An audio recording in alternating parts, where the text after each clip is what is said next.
What's Grace's report? Let's look at Grace's report. Where can we find that?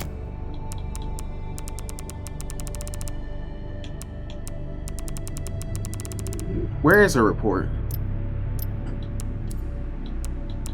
This has been... Oh, right here. The truth behind Raccoon City. Introduction. In 1998, Raccoon City was devastated by a massive outbreak caused by a viral leak from the pharmaceutical giant Umbrella. The United States government responded by launching a missile strike to wipe out the infected and erected a blockade to seal off the city. In 2004, following a court trial, the Umbrella Corporation declared bankruptcy. A complete account of the events were never released. However, in October 2026, it was discovered that the city had been used as a hub for the production and trafficking of bioweapons. This report reveals that the established narrative of the Raccoon City incident was falsified and elucidates new discovered truths surrounding the incident. I'm going to read the entire thing. 1968. To properly understand the truth, we must first go back to the beginning of it all. In 1968, Oswald E. Spencer, James Marcus, and Edward Ashford founded the Umbrella Corporation. Having witnessed the horror of the Second World War and the dread of the Cold War, Spencer felt a sense of despair at watching the world repeat the same mistakes. He felt it was his duty to bring about a change to humanity. As stated in court records following the Raccoon City incident, his ultimate goal was to bring about the viral evolution of the human race. Thus, he relentlessly pursued virus researches through illegal and inhumane means. These facts remain unchanged. 1970s.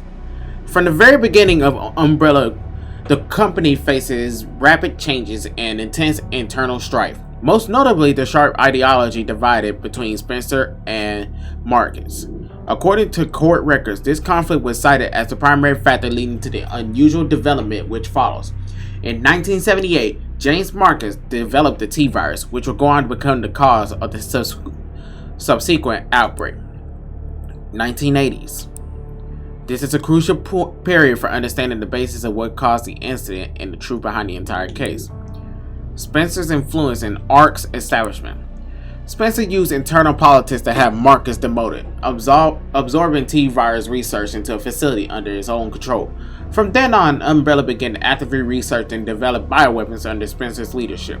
The underground facility known as ARC, which was discovered during recent events, originally served as the administrative center of Umbrella's research. Several documents outlining Spencer's plan for ARC has also been discovered. Excerpt from confiscated records. Long-Term Strategic Review 1980-0422. ARC-centric Integrated Research Roadmap. Step 1. Concentrated investment into Wesker's plan and the T-virus. Step 2. Establishment of ARC as a central command center. Step 3. Development of ELPIS. Step 4. Memory transfer and forced evolution.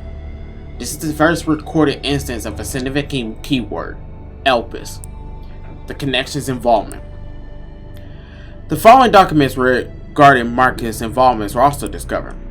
Excerpt for confiscated records.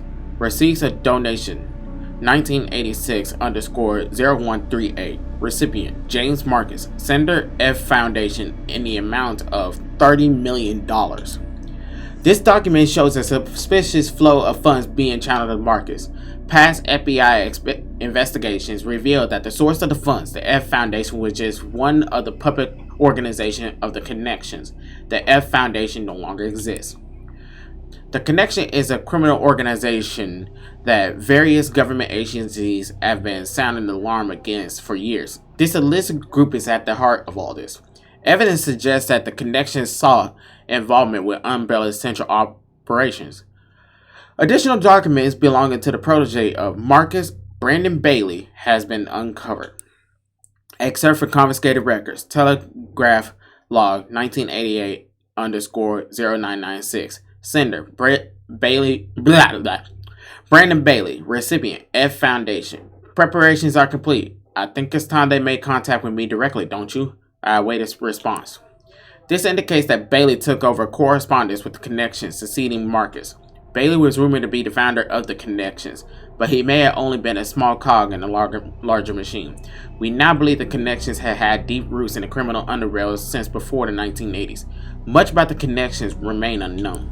Spencer's purge. In order for Spencer to attain complete control over Umbrella, he used his force to deal with any internal oppositions and influential adversaries. A list of these individuals, seemingly prepared by an associate of Spencer's, were recently discovered. Excerpt from confiscated records. Re-evaluation list. Following the CEO's re-evaluation protocol, measures were taken against these individuals: Cheryl Moore, Marcus Kremer, and James Marcus. Omitted. 1990s. During this period, Umbrella continued to grow and expand through ties with the government. The organization became so large that Spencer could no longer fully control it. Numerous accidents plagued Umbrella facilities around the world as a result of the poor management. Furthermore, information was being leaked to rival organizations and the connections due to moles who have infiltrated the company. Yet, despite the circumstances, Spencer was able to thoroughly protect and complete his research at ART, the research Elpis. While most records regarding Elpis were lost within the destruction of ART, a precious few remain. Excerpt for confiscated records. Spencer's message 1990. Oh, the data's missing. Triso, HCF, the family, and Umbrella. Elpis saw bring it all to an end. Data corrupted. The only information leaked about Elpis was that it had potential to upset the military balance of the entire world. However, a stricter managed password known only to Spencer was needed to access it. What is Elpis? Elpis is a powerful antiviral drug. However, this was unknown to those who sought it. The connections and other black market groups mistakenly thought it would be a powerful bioweapon with the potential to control human minds, as it was brought up earlier. This confusion likely stemmed from the fierce competition surrounding bioweapon development. It was common knowledge that Spencer, the developer of Elpis, aimed for the evolution and control of humanity through viral technology. Completion of Elpis. Based on data taken from the confiscated records and change in Spencer's behavior, we believe Elpis was completed around the mid-1990s. After this period, the records show a marked decrease in the number of public statements from Spencer. A similar decrease in activity also observed at the Raccoon City orphanage. Disturbingly, it is suspected that the children at the orphanage had long been used for Umbrella experimentations. While Spencer frequently visited the orphanage, records indicate he stopped in the 1990s. Furthermore, the orphanage was under the research jurisdiction of William Birkin's Resident Evil 2 in the late 90s. Birkin turned against Spencer, ultimately leading to the leak of the T-virus. 1998, the Raccoon City incident. The T-virus leaked from the Umbrella research facility in Raccoon City, causing an unprecedented outbreak. In response, the government decided to launch a missile strike on the city under the pretense of containing the spread. However, this is where we have been misled. The missile strike was not launched to prevent the spread of infection. A plan was formed to disrupt the relationship between the government and Umbrella and shift the blame for all illegal activities onto Spencer. Found records indicate that the connections lobbied for the missile strike. Access to the confiscated records. Access log. First assembly meeting. ARC has been secured. Commence the missile strike. The blame will fall solely on Spencer. With this, the Umbrella will be dismantled and will seize their assets. Their goal was the acquisition of Umbrella assets, particularly the thing they believe will disrupt the world's military balance, Elpis. Due to Bailey's involvement, the connections were aware of Umbrella's inner workings prior to the Raccoon City's incident. This set him up to swiftly secure ARC before instructing the government to carry out the missile strike. After the Raccoon City incident, the Umbrella trials. As is well known, trials were held after the events of the Raccoon City incident. Testimonies from Raccoon City survivors, along with evidence submitted by the government pharmaceutical consortium, demonstrated the scope of Umbrella's nefarious activities. Evidence against Spencer were presented at the trials by his subordinate, Albert Wesker. It is now evident that Wesker was linked to Triso, which in turn had strong ties to the connections. Therefore, it is highly likely that they were pressured from the government and the connections during the trial. In 2004, following the outcome of the trial, Umbrella was forced into bankruptcy. Just as the connection and the government intend, Oswald E. Spencer was held accountable as CEO and has disappeared from the public eye. Acquisition of ARC. The connection and the government seized ARC during the Raccoon City incident. Therefore, ARC served as a base for research, development, and distribution of bioweapons.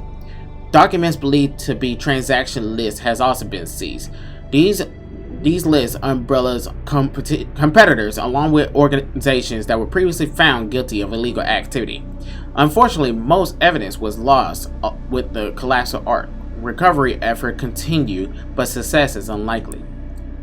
Proliferation of bioterrorism. Following the Raccoon City incident, weaponized virus developed by Umbrella were leaked. Subsequently, instances of bioterrorism utilizing this technology spread across the globe.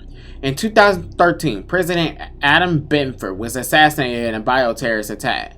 Intelligence agencies reported that the president wished to reveal the full truth of the Raccoon City incident. It is possible that President Benford was privy to the fact revealed in this report. Spencer's final years. Remaining records about Spencer after the dissolution of Umbrella are scarce, but a new source of information has recently come to light. An interview conducted by Alyssa Ashcroft. Despite being responsible for countless atrocities, Spencer showed some signs of remorse in his interview. Having lost everything, he sought atonement.